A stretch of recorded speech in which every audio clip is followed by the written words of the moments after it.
Well, good morning, Good News Chapel. As always, so good to be with you, especially on this week before Thanksgiving, which for me, I don't know what it is for you. For me, I think the older I get, the more that Thanksgiving has become my absolute favorite holiday of the year. Unfortunately, though, I don't think Thanksgiving quite gets the attention or respect that it deserves. I noticed on November 1st, Target was already playing Christmas music, and all of the Christmas decorations have been up in all of the stores even before Thanksgiving ever comes. And all the commercials on TV seem to just skip right over Thanksgiving for the most part and just are already focused and looking ahead to Christmas. Perhaps, I think the obvious reason is that Thanksgiving is just not as of a commercial of a holiday. I mean, outside of buying food, there's not a lot to sell for Thanksgiving. There's no Thanksgiving carols or presents to buy or fantastic stories about the great turkey of the sky who travels the world giving presents to children or something like that. There's none of that. But at the same time, I still find over the years that Thanksgiving has become my favorite holiday. And not just because of the food, but more specifically because of the joy and the healthy blessing that comes from the act of giving thanks, both to God and to others. Gratitude is not something that we can just skip over or kind of give a few platitudes to, but rather to recognize and take seriously the importance of learning how and why to give thanks. Today we're going to be in Psalm 92. The Psalms are filled with gratitude amongst many other emotions, but many of them, including Psalm 92, really teach us a lot about what is gratitude. It's all about showing the blessing of giving thanks. And it's not just that we give thanks and it blesses and honors the person, which it does, but the reciprocal effect of giving thanks, that it also blesses and encourages and opens me to the goodness of God all the more. Let's look at that. We're going to focus mostly today on just the first 4 verses, but we'll touch on the rest as well, how it all fits in. But I'm just going to read the first 4 verses of Psalm 92. It is good to give thanks to the Lord, to sing praises to your name, O Most High, to declare your steadfast love in the morning and your faithfulness by night, to the music of the lute and the harp, to the melody of the lyre. For you, O Lord, have made me glad by your work. At the works of your hands I sing for joy. So again, let's just pause there and spend a few moments this morning on these first 4 verses. The psalmist begins by saying just a simple declaration right from the beginning. It is good to give thanks to the Lord. And the question is, well, why? Why is it good to give thanks to the Lord? Now, I think the first answer, the very true answer, is that clearly we are created by God and for God, and all our lives are held in God's sustenance in his hands. And so to give thanks is a natural and fitting and right and the good thing for us to do. Just like with anyone, whether it's God or another person, anyone that treats us with kindness and encourages us and does things to build us up, if we don't express gratitude to that, if we're dismissive of kindness and mercy in our lives, then it's offensive, isn't it? When someone doesn't say thank you for something nice that's happened to them, it's offensive, it's reprehensible.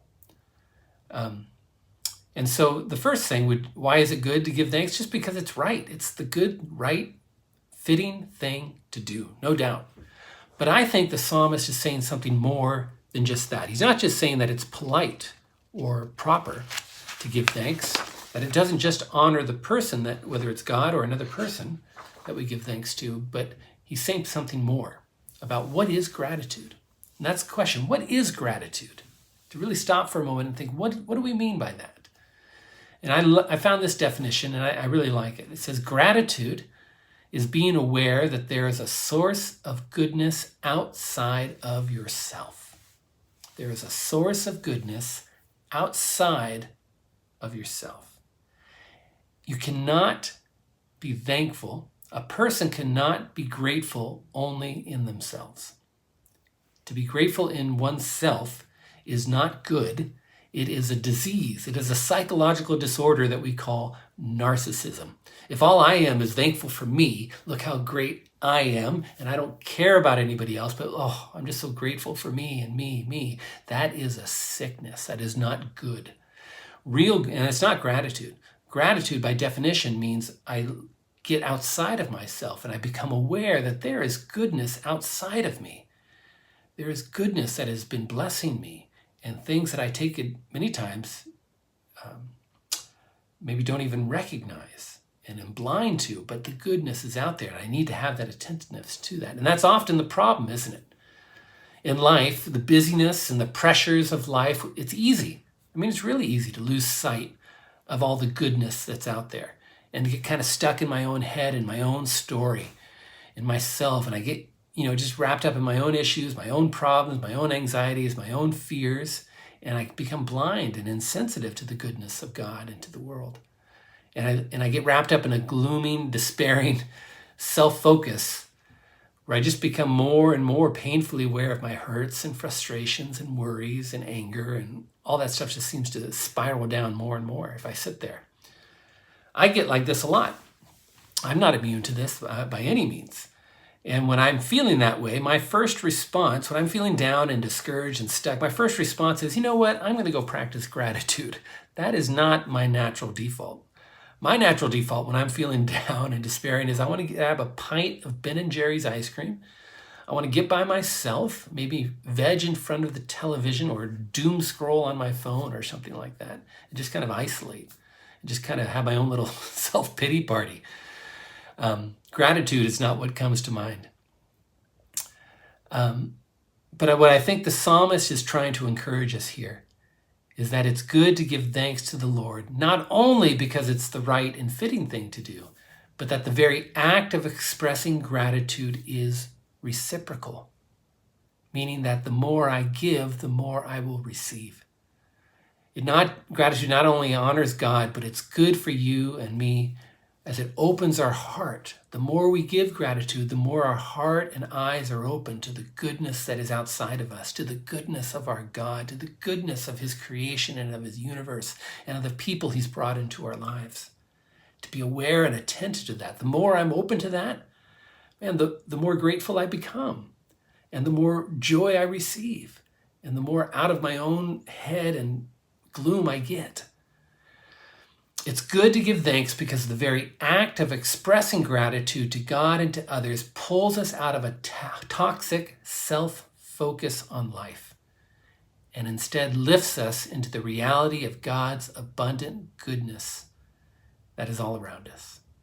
That's the main idea today. It's good to give thanks to the Lord for my own soul. It's a good thing to do. Gratitude and joy fuel each other, and they build on each other like Lego blocks. The more you give, the more you receive back. It is good to give thanks to the Lord. That's just the first verse. He goes right after that in verse 2 saying, encourages us to sing praises to the name of the Most High. And the question is, why sing? What is it about singing that he encourages us? Not just to give thanks, but maybe sing our thanks, to sing our praise. But what if I don't feel like singing? You ever come to church and you feel that way? You've had a hard week. It's been frustrating. The pressures of work and managing a home and everything else that's been going on just have you feeling drained and dehumanized. You feel like you've just become some cog in a machine at work. And you get there to church on Sunday morning, you're like, I just don't got it in me today. I don't feel like singing. Well, I think the psalmist is trying to show us that there's something powerful about singing that awakens the soul and reminds us that we are not just numbers on a spreadsheet or slaves to some economic treadmill, but rather singing praise to God reminds us that we are first and foremost image bearers of the living God. And we are heirs of his kingdom. We are his children, his beloved children who will live with him forever. If we sing that song, Who the Son sets free, oh, is free indeed. I'm a child of God. Yes, I am.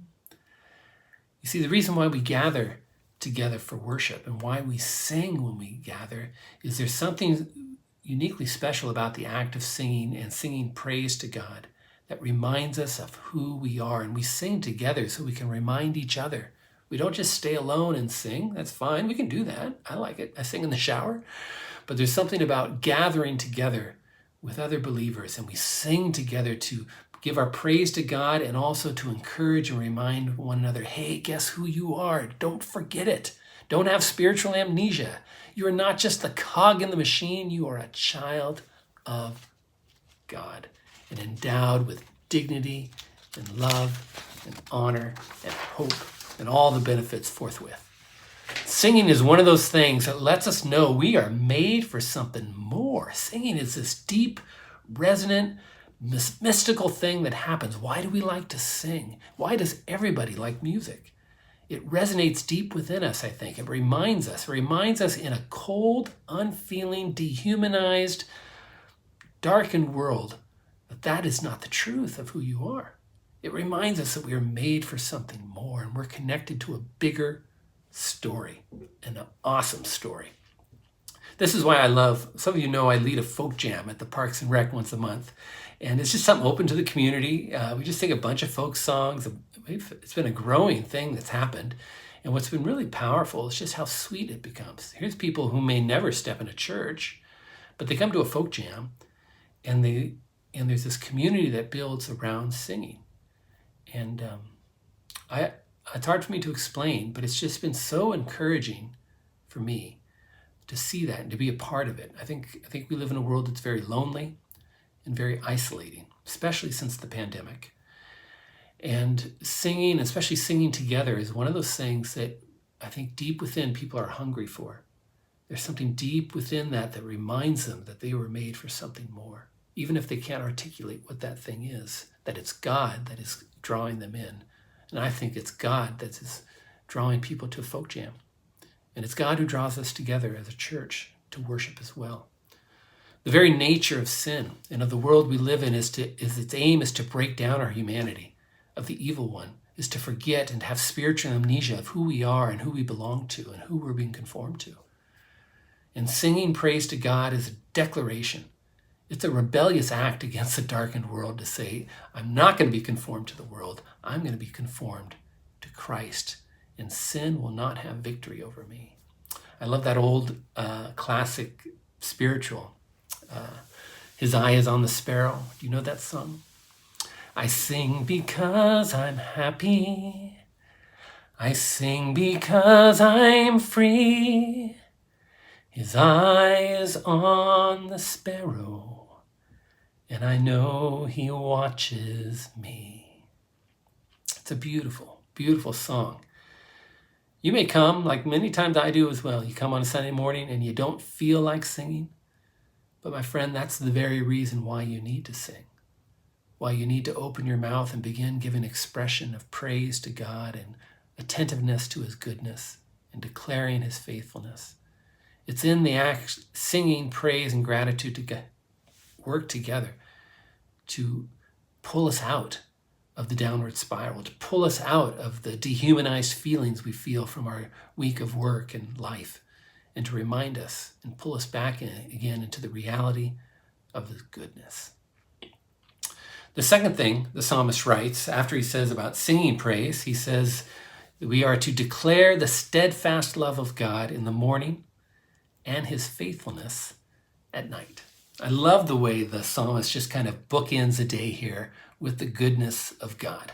I mean, to me, that's just so encouraging to think about that I want my whole day to be buffered and bookended with the goodness of God, so that no matter what happens in between, I know that I'm loved and held, and I can lay my head on the pillow at night and say, God, you are faithful today. Everything maybe didn't go the way I thought or the way I wanted, and things came sideways, and there's still uncertainties and all the mess of life. That hasn't changed. But what has changed is a certain poise, a certain stability that grows in a believer who anchors their day in the love of God. There's a kind of non-anxious presence that can grow inside you and me as we navigate through life in the assurance of God's love.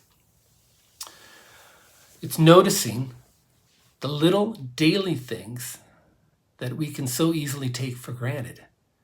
And in our self-focused anxiety and despair, we don't pay attention to the wonder and the goodness that is all around us. I mean, again, it's easy when we're stressed, we're just focused on ourselves and our problems and our mess and how is this bill going to get paid and what's that, that real stuff. But it's easy just to kind of get myopic, to get narrow-minded, narrow-sighted, and to forget and be blind and negligent to appreciating the goodness that is all around us, to get insulated in a pessimistic and cynical world. The psalmist is challenging us to get out of our heads, get your head out of your rear, and begin to pay attention again to the goodness of God that is all around you. Have you ever stopped to realize that there are things you just take for granted? Amazing things every day that happen, beautiful things, people around you, things in creation, things God has blessed on you, and yet we can easily just kind of be dismissive of those things and just stay focused on our problems. And the psalmist is telling you, hey, don't let your problems just consume all your vision, but pay attention, take time to notice. I was just thinking this morning, it's been raining here, and I just love the sound of rain on the window. And I just said, thank you, God, for rain. I mean, many reasons why rain are important, but I just love the way it softens all the noise. It kind of quiets everything. There's a certain, contemplative peace that comes with rain on the window. I love that. The other thing, I've been volunteering all week, for a long time actually, at Gregory's School, helping out with their drama productions and helping with audio stuff there. It's a lot of work, but I just found myself so grateful. It's fun to be around these middle schoolers who are kind of crazy. The teachers there are amazing. And I get the privilege of hanging out with my son and doing things with him in his school. I'm just like, God, what a grace that is. I'm just so grateful for that. Something else I'm grateful, it's hard to be grateful sometimes with the harder things. I've had these stomach issues, acid, esophagus kind of stuff for the last month or two. And the bummer thing is I just don't get to eat all the stuff I like to eat. I've really had to change my diet. No greasy stuff, no dairy, no tomatoes. So like all that together, that means no pizza. Pizza is my favorite food and there's no more pizza for me. So how am I grateful for that? Well, I'm grateful as I was just noticing how much I can enjoy natural foods so much better.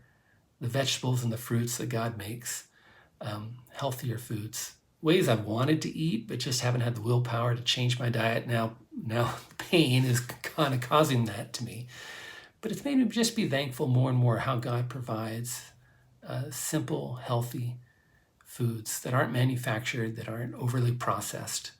And they really, I feel better. I feel much better. And I'm really grateful for that. So those are just some examples. I wonder what you would say. Are there things you just noticed, on an average day? Maybe not big things, but little miracles, little gifts, little things that just make you say, whoa, God is good. I challenge you to think about those things. Gratitude is recognizing that every moment of my day from morning through the night is seen and held and embraced in the presence of God. Not everything worked out the way I planned or wanted, but I can know that at the end of the day, I was not alone. And even the hardest parts of my story, God has not abandoned me. And the more we notice, the more we live in the reality of God's abundant goodness and his all-day presence in our lives. Well, that's the first 4 verses pretty much there. Everything that follows, verses 5 through 15, is really, it's going to sound a lot like Psalm 1. If you're familiar with Psalm 1, then the the rest of Psalm 92 are going to sound very familiar. It's kind of an echo, kind of the same theme. I'm going to read verse 5 through 9. He continues, "How great are your works, O Lord! Your thoughts are very deep. The stupid man cannot know, the fool cannot understand this, that though the wicked sprout like grass and all evildoers flourish, they are doomed to destruction forever. But you, O Lord, are on high forever. For behold your enemies, O Lord, for behold your enemies shall perish, all evildoers shall be scattered." Now, what we see here in the rest of the psalm, now that the psalmist has been affirmed in having his eyes open to the goodness of God, it gives clarity of vision for him. And the rest of the psalm is a psalm of wisdom about two paths of life, that those who have their eyes open to the goodness of God will have blessing and flourishing, and those who are blind and dismissive of God's goodness are on a path of destruction. And that's what we see here in verse 5 through 9, that those who dismiss God's goodness, who the Bible refers to as fools, it's because of their lack of gratitude that it drives them to a narrow-sighted view of life that blinds them to the goodness of God. And when you're blind to the goodness of God, rather than being fueled and motivated by God's goodness, you will be fueled and motivated by anxiety and fear and despair that will ultimately lead down a path of destruction. Exactly what we see. He says the wicked are like the grass that sprouts up quickly but then dies and fades away. Just like in Psalm 1, it says, "Not so the wicked. They are like the chaff that gets blown away by the wind." Now, in contrast to that, the good news that it ends with in verse 10, that those who do give thanks to God will have their eyes open to this goodness and are free to live in the freedom and joy and spacious life of God's goodness.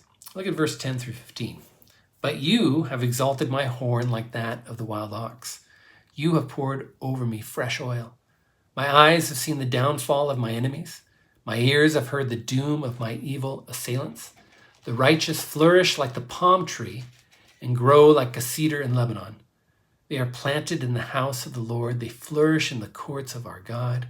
They still bear fruit in old age. They're ever full of sap and green, to declare that the Lord is upright. He is my rock, and there is no unrighteousness in him." So just like Psalm 1, the righteous are compared to a tree. Remember Psalm 1?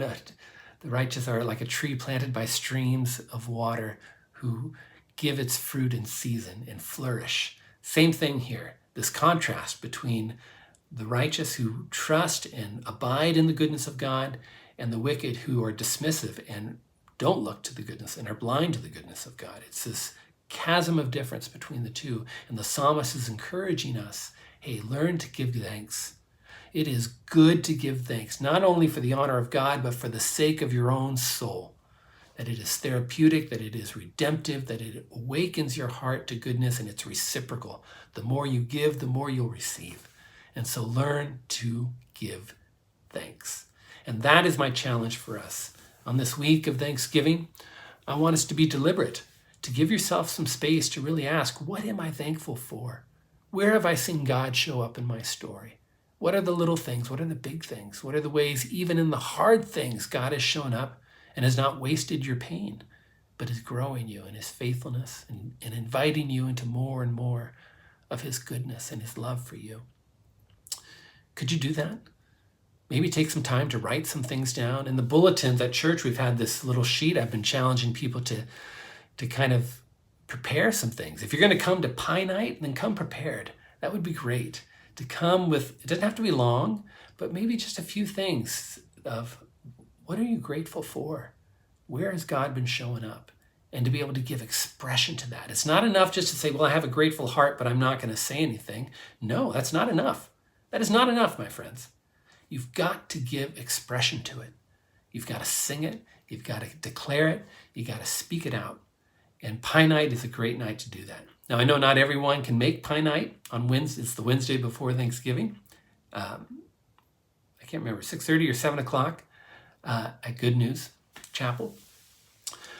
So if you can't be at Pie Night, then I want to encourage you, wherever you are on Thanksgiving, whatever table you find yourself around, and when there's that opportunity, whether it's a public opportunity as everyone goes around the table, those are always beautiful, or maybe it's going to be a private time where you go and you speak to someone and tell them why you're thankful for them, and be specific with that. It's not easy to do, but it is essential that we learn to do it. I think that's all what Psalm 92 is telling us about, is that if we want to grow in the goodness of God, we got to learn to be thankful to God and to others. So that's my prayer for you. God bless you, Good News Chapel, and have a happy Thanksgiving.